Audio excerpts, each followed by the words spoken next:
ചാക്കോ വധത്തിന് ശേഷം സുകുമാരക്കുറുപ്പ് മാവേലിക്കരയിൽ നിന്ന് രക്ഷപ്പെട്ടത് ഒരു ടാക്സി കാറിലാണ്. 4 പതിറ്റാണ്ടിനപ്പുറവും ആ സംഭവം ഓർമ്മയിലുണ്ട് ടാക്സി ഡ്രൈവറായ ആലപ്പുഴ കുറത്തിക്കാട് സ്വദേശിയായ ശിവദാസൻ.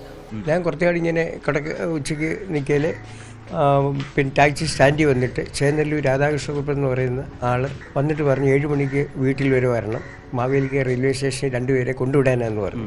നാട്ടിൽ നിന്ന് പറഞ്ഞ് 7 മണിയായപ്പോൾ അവിടെ ചെന്ന് കഴിഞ്ഞപ്പം പുള്ളി പറഞ്ഞു അത് മാവേലിക്കര പോകണ്ട, ട്രെയിൻ അങ്ങ് പോയി ഇവരെ കൊല്ലം റെയിൽവേ സ്റ്റേഷനിൽ കൊണ്ടുവിടണമെന്ന് പറഞ്ഞു.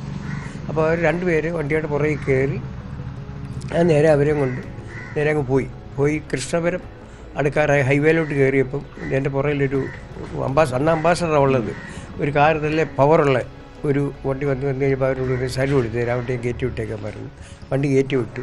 നോക്കിയപ്പോൾ ആ വണ്ടി തൃശ്ശൂർ കളക്ടറേറ്റിലെ വണ്ടിയായിരുന്നു. അത് കഴിഞ്ഞ് അവരെ കൊണ്ട് ഞാൻ റെയിൽവേ സ്റ്റേഷൻ്റെ ഭാഗത്ത് അങ്ങോട്ട് കയറാൻ പറഞ്ഞപ്പോൾ കയറണ്ട, റോഡിൽ നിർത്തിയാൽ മതിയെന്ന് പറഞ്ഞു. അവിടെ നിർത്തി അവർ 2 പേരും ഇറങ്ങി 148 രൂപ, അന്ന് അത്രയേ ഉള്ളൂ, 3 രൂപ കിലോമീറ്ററിനുള്ളൂ. 148 രൂപ എന്ന് പറഞ്ഞ് 150 രൂപയിൽ തന്നു. അവരിറങ്ങി പോവുകയും ചെയ്തു.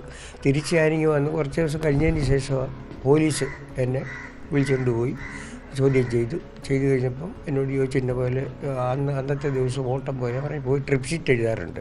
ഞാൻ ട്രിപ്പ് ഷീറ്റ് എടുത്ത് നോക്കിയപ്പോൾ പറഞ്ഞു സാറേ കൊല്ലത്ത് 2 പേരെ കൊണ്ടുവിട്ടതാണ് ഇതാണെന്ന് പറഞ്ഞു. അപ്പോൾ എന്നെ വിളിച്ചിട്ട് പറഞ്ഞു ഫോട്ടോ കാണിച്ച് ചേച്ചി ഇത് ആണെന്ന് നോക്കാൻ പറഞ്ഞു. ഞാൻ പറഞ്ഞു ഇതിൽ ഇവർ തന്നെ എന്നുള്ള തീർച്ച. അപ്പോൾ എന്നോട് പറഞ്ഞു ഉപയോഗിച്ച് സുകുമാരക്കുറുപ്പും പൊന്നപ്പനും ആയിരുന്നു അവർ പറഞ്ഞപ്പോഴാണ് ഞാൻ അറിയുന്നത്. പോലീസ് വിളിച്ച് കഴിഞ്ഞപ്പോഴാണ് കറക്റ്റ് നമ്മൾ അറിയുന്ന ഇന്ന ആളിനെ നമ്മൾ കൊണ്ടുവിട്ടത്. ഒന്നും അറിയാൻ വയ്യ. അപ്പോൾ ഈ കഴിഞ്ഞ കുറേ വർഷമായിട്ട് ഇങ്ങനെ പോലീസിന് മൊഴി കൊടുത്തുകൊണ്ടിരിക്കുക. പോലീസിൽ ഒരു 4 പ്രാവശ്യം എന്നെ വിളിച്ച് നമുക്ക് അതല്ല പറയാനുള്ളൂ, നമുക്ക് അറിയാവുന്ന കാര്യമല്ല ഉള്ളൂ. അങ്ങനെ പറയും. പോയിട്ട് ലാസ്റ്റ് പറഞ്ഞു പിടിക്കുകയാണെങ്കിൽ ഒരു പ്രാവശ്യം കോടതിയിൽ ഉണ്ട്.